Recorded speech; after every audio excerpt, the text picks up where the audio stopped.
दिया था। इस चुनाव में करारी हार के बाद आपको इस्तीफा दे देना चाहिए और आपका जो वोट है अब आप उसके मालिक नहीं है। अब वोट अब आपका नहीं रहा। जो अति पिछड़ा वोट था वो पूरी तरह से भारतीय जनता पार्टी की ओर खिसक चुका है और आप लोगों ने जो चाल चली थी कि मुकेश सहनी को खड़ा कराकर जो सहनी वोट में हम काट पैदा करें और जो भूमियार वोट में उसमें आपको सफलता नहीं मिली है।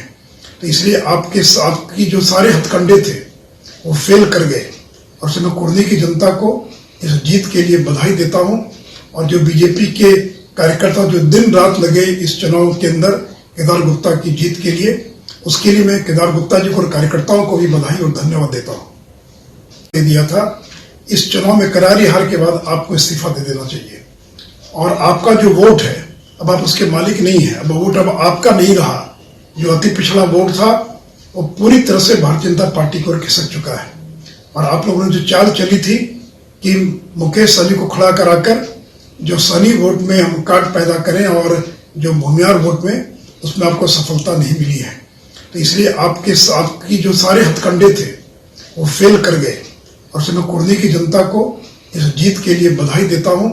और जो बीजेपी के कार्यकर्ता जो दिन रात लगे इस चुनाव के अंदर केदार गुप्ता की जीत के लिए, उसके लिए मैं केदार गुप्ता जी को और कार्यकर्ताओं को भी बधाई और धन्यवाद देता हूं। दे दिया था। इस चुनाव में करारी हार के बाद आपको इस्तीफा दे देना चाहिए और आपका जो वोट है अब आप उसके मालिक नहीं है। अब वोट अब आपका नहीं रहा। जो अति पिछड़ा वोट था वो पूरी तरह से भारतीय जनता पार्टी की ओर खिसक चुका है और आप लोगों ने जो चाल चली थी कि मुकेश सहनी को खड़ा कराकर जो सहनी वोट में हम काट पैदा करें और जो भूमियार वोट में उसमें आपको सफलता नहीं मिली है। तो इसलिए आपकी जो सारे हथकंडे थे वो फेल कर गए और उसमें कुर्दी की जनता को इस जीत के लिए बधाई देता हूं।